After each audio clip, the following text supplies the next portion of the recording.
Da, bravo. Bravo za male balerinice, slatke. Evo, imali ste prilike sada da vidite upravo balerine Drine Pešić. Drina Pešić, balerina Narodnog pozorišta, kod nas u gostima. Dobro jutro, dobrodošli. Ovo je bilo pravo zadovoljstvo, stvarno ovako ih videti. Kog su uzrasta ove devojčice? Pa, od 3 do 6 godina. Je li moguće da tako rano već nauče neke osnove baleta? Pa eto, moguće. Ja sam mislila da je nemoguće, ali s obzirom da radim, eto, počela sam da radim sa ovako malom decom pre 2 godine, onda sam ustanovila da jeste moguće i da taj neki talenat koji vi imate za pokret, za muziku, pa eto i za tu vrstu neke kreativnosti može da se vidi kada su tako male.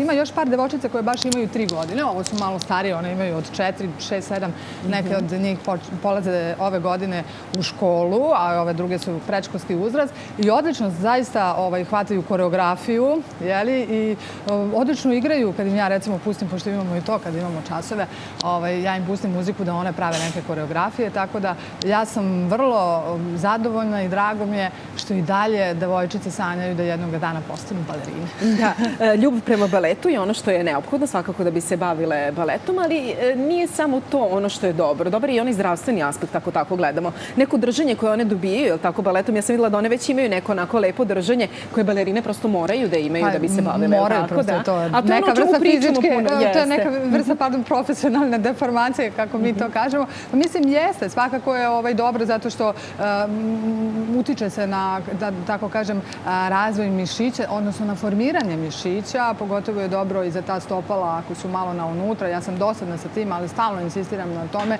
zato što sam ustanovila, pošto sada, evo, kažem, već 2 godine radim sa decom, da je to jedan od velikih problema kod dece, devojčica, jer stopala nekako idu na unutra. Koliko toliko mi sa baletom one mogu da nauče, da tako kažem, znači da hodaju, odnosno da se ta stopalca malo otvore. Naravno, tu je držanje, tu je možda ta neka gracioznost, elegancija koju one ističu i ko zna, mislim, ne moraju jednog dana i neće svi jednog dana biti baletski igrači i balerine, ali mogu da budu, zašto da ne, neke glumice ili neka TV lica, voditeljke, a i za to isto je tako jako važno kako sedite, kako se ponašate i kako izgledate. Jeste i to da budu na sceni, ali nekako se oslobađaju, to je isto kao i sa glumom, isto je i to i sa baletom. Rekli ste mi, devojčice već od 3 godine kod vas uče. Inače je neki uzrast oko 5. razreda, je li kad se kreće sa baletom? Pa tada se kreće sa baletom, da, u onu, da kako kažem, redovno školovanje, odnosno u našu jednu baletsku školu koju ovdje imamo u Beogradu. Ja mislim, tako, 4. razred da bi onda mogli paralelno da idu i da bi zapravo u isto vreme mogli da završe i osnovnu školu, ako žele da se upišu u srednju baletsku školu i žele da nastave sa tim, da bi onda to tačno na vreme bilo i da bi mogli da nastave. A ovo je svakako priprema. Znači, već... Jeste priprema, jeste. Mi imamo dosta ovako, da tako kažem, mislim, tih baletskih škola, školica ili da tako kažem, igrači, a nažalost i oni ljudi koji baš nisu dovoljno kompetentni, ali dobro, toga uvek ima, koji rade sa tako malom decom i mi zapravo njima svima pravimo tu neku osnovu ili, eto, iako deca možda još ne znaju, eto, možda onda otkrivaju i saznaju i shvate da žele da se bave tim, tako da, eto, kažem, mi smo ti koji smo glavni da ih nekako, da tako kažem, omađijamo sa tom igrom i sa tim pokretom, pa onda posle dalje zavisi, mogu da vam kažem, i najviše i od njih samih. Pošto za svaku profesiju, a pogotovo za baletsku umetnost, je jako važno da se